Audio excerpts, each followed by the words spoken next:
पिछले दो क्लास में हम लोग आर्ट एंड कल्चर जो डिस्कस किए थे आर्ट एंड कल्चर के सिलेबस को लेके, तो उसमें हम लोग डिस्कस किए थे architecture and sculpture, religion and philosophy, language and literature और इंडियन पेंटिंग। दो टॉपिक जो रह गया था वो था dance and music, Indian classical form और भक्ति एंड सूफी ट्रेडिशन। तो वो आज के वीडियो में हम लोग कवर करेंगे।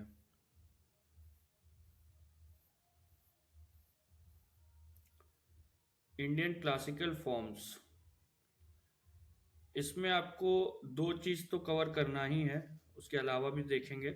पहला चीज़ तो है डांस। डांस में आप पहले कवर करेंगे क्लासिकल डांस।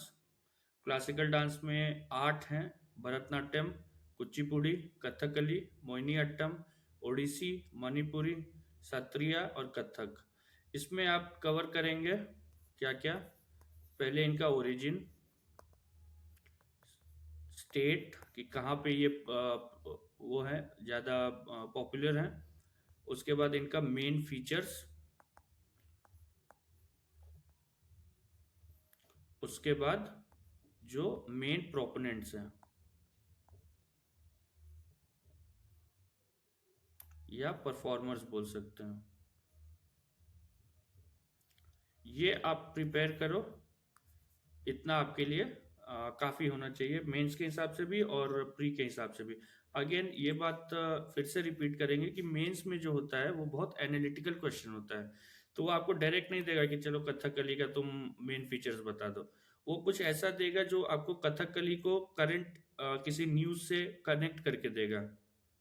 तो उस हिसाब से आपको सोचना है, लेकिन वो आप तभी सोच पाएंगे जब आपका ये जो बेस है ये क्लियर होगा, और उसको आप नोट्स बना के आप बार बार रिवाइज करो, 3 बार 4 बार 5 बार। तब आपको वहां पे जो एग्जाम में आपको एनालिटिकल क्वेश्चन आएगा तब वो आप वहां पे सोच के लिख पाओगे।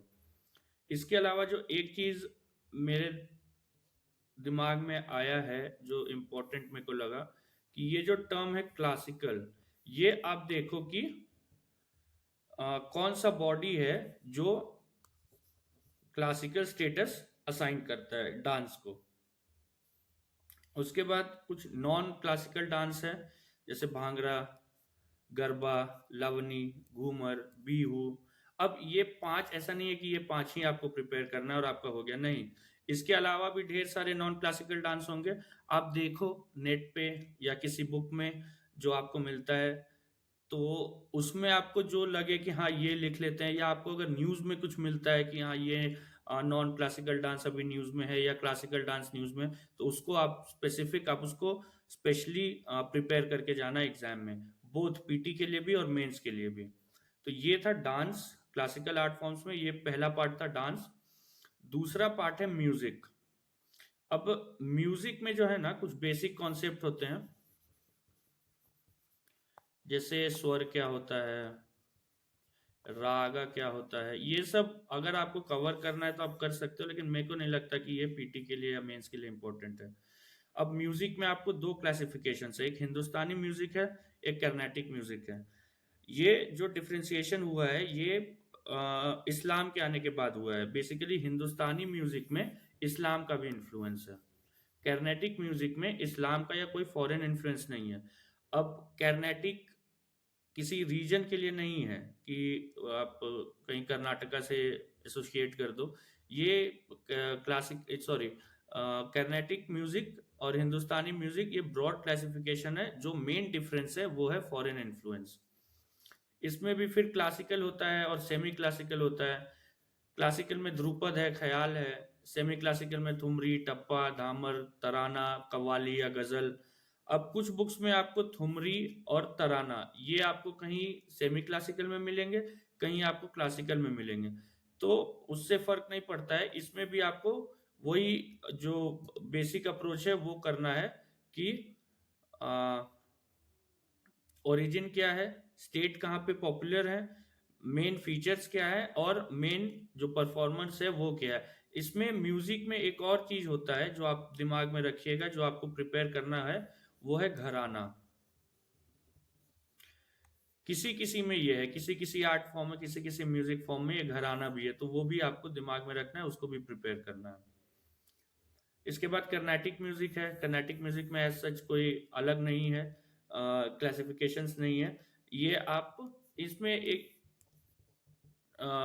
इसमें भी आप वही देखना कि ये स्टेट तो उतना इम्पोर्टेंट नहीं है, यहाँ पे आप फीचर देखना, आप परफॉर्मेंस देखना और ओरिजिन देखना। इसके बाद क्लासिकल आर्ट फॉर्म्स में इतना ही है, ये जो भी 6 7 8 10 जो भी है 8 क्लासिकल फॉर्म्स, उसके बाद कुछ नॉन क्लासिकल डांस, उसके बाद म्यूजिक में हिंदुस्तानी म्यूजिक, उसमें क्लासिकल, सेमी क्लासिकल और कर्नाटिक म्यूजिक। उसके बाद भक्ति एंड सूफी मूवमेंट्स। ये भक्ति एंड सूफी मूवमेंट जो है ना, ये आर्ट एंड कल्चर के लिए भी है और इंडियन हिस्ट्री के लिए भी है। इंडियन हिस्ट्री ऐसे मेंशन नहीं किया हुआ है, वहाँ पे केवल मॉडर्न हिस्ट्री और आर्ट एंड कल्चर है। लेकिन यूपीएससी इंडियन हिस्ट्री से भी सवाल पूछता है, मेडिएवल और एंशियंट से, प्री में भी और मॉडर्न और मेंस में उसको ऐसे पूछता है कि आप बता नहीं पाओगे कि वो आर्ट एंड कल्चर का क्वेश्चन है या हिस्ट्री का क्वेश्चन है। अगर आप पीवाईक्यू देखोगे तो आपको समझ में आ जाएगा। तो पहला इसमें भक्ति मूवमेंट है। भक्ति मूवमेंट में भी देखो, आप सबसे पहले आप कैरेक्टर पे पढ़ोगे कि इसका क्या कैरेक्टर है। फॉर एग्जाम्पल एंटी प्रीस्ट,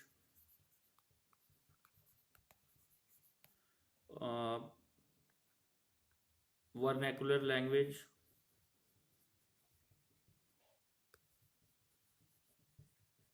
तो ऐसे आपको 6 7 कैरेक्टरिस्टिक्स आप तैयार रखना। उसके बाद इसका ओरिजिन कहाँ है, तो ओरिजिन साउथ इंडिया में हुआ है, नयनर और अलवर सेंट से। ये दोनों को आप कवर करोगे। उसके बाद आप आओगे, ये साउथ इंडिया से धीरे धीरे नॉर्थ इंडिया में आया है, तो उसमें आप स्प्रेड टू नॉर्थ इंडिया पे आप फोकस करोगे। उसमें एक महाराष्ट्र धर्म करके अलग एक ब्रांच है भक्ति मूवमेंट का, वो आपको कवर करना है। ये महाराष्ट्र धर्म असल में अगर आप इसका लॉन्ग ट्रेजेक्टरी देखोगे तो ये फिर शिवाजी तक पहुंचता है। इसके अलावा आपको जो एक और क्लासिफिकेशन है वो है सगुन और निर्गुण में। सगुन वो है जो गॉड को कैरेक्टर देते हैं कि हाँ गॉड का कुछ कैरेक्टरिस्टिक है, और निर्गुण बोलते हैं कि नहीं, गॉड जो है वो फॉर्मलेस है, वो कैरेक्टरलेस है, उसको आप कोई कैरेक्टर नहीं दे सकते, ना मेल है ना फीमेल है, उसका कोई फॉर्म नहीं है। अब निर्गुण में सबसे बड़ा नाम कबीर का है और गुरु नानक का है, तो ये दोनों आप कवर करो। सगुन में मीरा, तुलसीदास, चैतन्य और भी नाम है। आपको अगर लगे कि और नाम इंपॉर्टेंट है या न्यूज में देखते हो तो उसको कवर करो, लेकिन ये बेसिक आप कवर करो तो अच्छा रहेगा। अब भक्ति मूवमेंट प्री में भी पूछ सकता है किसी सेंट को देकर के, जैसे गुरु नानक के बारे में एक क्वेश्चन था कि Babar lived in the time of Guru Nanak, या वैसा वाइस वर्सा ऐसा कुछ क्वेश्चन था। तो यूपीएससी कुछ घुमा फिरा के देता है, इसको आप प्रिपेयर करो। अच्छा टॉपिक है, इजी टॉपिक है, अगर आपको पता है तो आप बहुत अच्छे से आंसर दे दोगे। इसके अलावा सूफी मूवमेंट जो मेरे को लगता है कि भक्ति मूवमेंट से कम इम्पोर्टेंट है, वो है वो उसमें आप पढ़ोगे ओरिजिन। ऑब्वियसली ओरिजिन जो इसका है वो आउटसाइड इंडिया है, इंडिया में इसका ओरिजिन नहीं हुआ है। इसके बाद आप पढ़ोगे कि ये इंडिया में कैसे आया, कि ऑब्वियसली इस्लाम के साथ आया, जब जो टर्क्स थे वो इंडिया आए तो सूफी मूवमेंट को सूफीज्म को लेके आए। तो आप कमिंग टू इंडिया, कैसे सूफीज्म इंडिया में आया ये भी आपको कवर करना पड़ेगा। इसके अलावा कुछ सिलसिला बोलते हैं, कुछ सेक्ट बोलते हैं, जैसे जो 3 मेन हैं जो बड़े नाम है वो है चिश्ती, सुहरवर्दी और कादरी। इन तीनों का मेन कैरेक्टरिस्टिक्स और मेन सेंट्स, इसका जैसे सलीम चिश्ती है, ऐसे 3 4 नाम, 2 3 नाम जो भी आपको मिले वो आप प्रिपेयर कर लो, इसमें फिर आपका हो जाएगा। तो हम लोगों ने जो ये स्टार्ट किया था ना कि 6 कैटेगरीज, वहां पे गलती से 7 लिखा हुआ है, वो असल में 6 है, यहाँ पे 3 के जगह 4 हो गया, 3 4 5 6। तो हम लोग ये 6 कवर किए। पहले आर्किटेक्चर एंड स्कल्पचर, ये वाला सबसे लंबा टॉपिक है, इससे क्वेश्चन आता है मेंस में भी प्री में भी, इसमें आप सबसे ज्यादा टाइम दो। रिलीजन एंड फिलोसफी, फिर इंडियन क्लासिकल फॉर्म्स, ये मेरे को सबसे कम इंपॉर्टेंट लगता है, इंडियन क्लासिकल फॉर्म्स, ये dance and music. Language and literature important है, इंडियन पेंटिंग भी, और भक्ति एंड सूफी ट्रेडिशन भी इम्पोर्टेंट है। इसमें मेंस में ज़्यादा सवाल बनता है भक्ति एंड सूफी ट्रेडिशन का। तो ये 6 के बाद मेरे को कुछ लगा था कि कुछ मिसकेलेनियस चीज़ें हैं जो अगर आप प्रिपेयर कर लो तो वो एग्ज़ाम में अच्छा रहेगा। एक है theatre, traditional Indian theatre.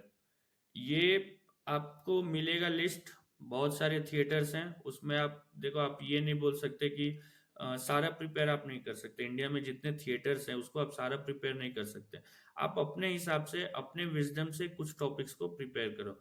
Same चीज़ पपेटरी में है और फेस्टिवल्स में है। फेस्टिवल्स में कुछ जो न्यूज़ में हर साल आएगा, जैसे हॉर्नबिल फेस्टिवल होता है, वो जब होगा तो वो आपको न्यूज़ में मिल जाएगा। तो ऐसे जो फेस्टिवल्स आपको न्यूज़ में दिखता है उसको आप नोट डाउन करो, आप याद रखो। थिएटर और पपेट्री में आपको जो इम्पोर्टेंट लगता है लिस्ट में, आप गूगल पे भी सर्च करोगे ना, या चैट जीपीटी पे कि मेन मेजर इंडियन थिएटर्स या major forms of Indian puppetry, तो आपको एक लिस्ट मिल जाएगा। उससे आप 2-2 3-3 पॉइंट लिखो। मेनली ये देगा भी तो अगर, तो प्री में देगा, फेस्टिवल्स भी प्री में देगा। इसके अलावा जो एक इम्पॉर्टेंट टॉपिक है वो है जीआई टैक्स। जीआई टैक्स मिलता है geographical indications of goods registration and protection act 1999 के तहत। इसका मतलब क्या है कि अगर किसी एरिया में कोई चीज प्रोड्यूस हो रहा है, कोई प्रोडक्ट प्रोड्यूस हो रहा है, तो इसको अगर जीआई मिल गया है तो ये वाला एरिया उसको प्रोड्यूस नहीं कर सकता है। अगर प्रोड्यूस करेगा भी तो इस नाम से नहीं बेच पाएगा जिसमें जीआई टैग मिला हुआ है।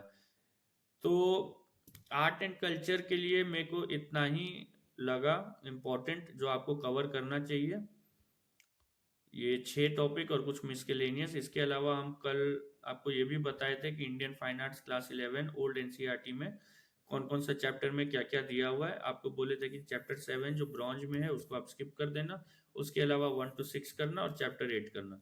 इसके अलावा जो 2 सोर्स है, एक तो है देवदत्त पटनायक का,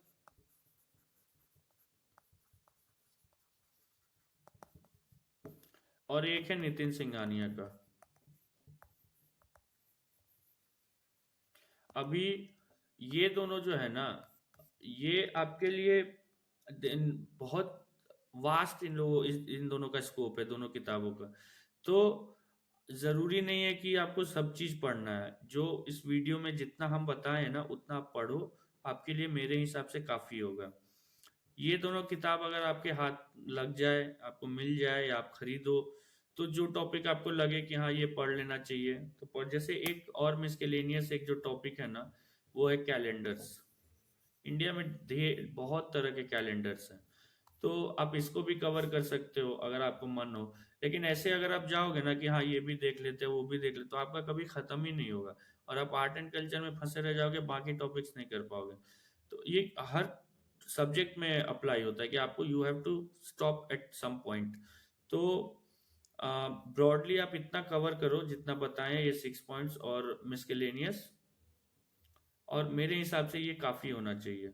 आर्ट एंड आर्किटेक्चर को, स्कल्पचर को अच्छे से फोकस करो, और क्योंकि सबसे लंबा टॉपिक है, सबसे ब्रॉड टॉपिक है, और आर्किटेक्चर से सवाल बहुत कॉमनली बहुत ऑफन आते हैं। रिलीजन एंड फिलोसफी ये मेंस में अगर पूछेगा तो ऑब्वियसली मेरे को लगता है कि डायरेक्टली ऑब्वियसली नहीं पूछेगा कि बुद्धिस्ट फिलोसफी को बताओ। वो ऐसा कुछ पूछेगा कि कैसे बुद्धिस्ट फिलोसफी इंडियन कल्चर का या इंडियन सोसाइटी का उसको रिप्रेजेंट करता है। लैंग्वेज एंड लिटरेचर में अगर आप देखोगे तो मे बी कालिदास का पूछ दे और बोले कि वो कैसे गुप्ता एज को रिप्रेजेंट करता है। मतलब for example I am telling you, ऐसा कुछ क्वेश्चन देगा जिसमें आपको एसोसिएट करना पड़ेगा, वो आप डायरेक्ट नहीं पूछेगा। तो ये चीज आप ध्यान रखना। लेकिन फिर हम बोलेंगे अगर आपका बेस स्ट्रांग रहेगा तो आप वहां पे एनालिटिकल क्वेश्चन को सॉल्व कर पाओगे। अभी तो ये बहुत छोटा वीडियो होगा, तो अभी बस इतना ही। इसके अलावा आपको अगर पसंद आता है मेरा वीडियो तो आप लाइक करें, मेरे चैनल को सब्सक्राइब करो, और मेरा मेल रहता है डिस्क्रिप्शन में, उसमें आप मेल करो, टेलीग्राम चैनल को ज्वाइन करो। बस, थैंक यू।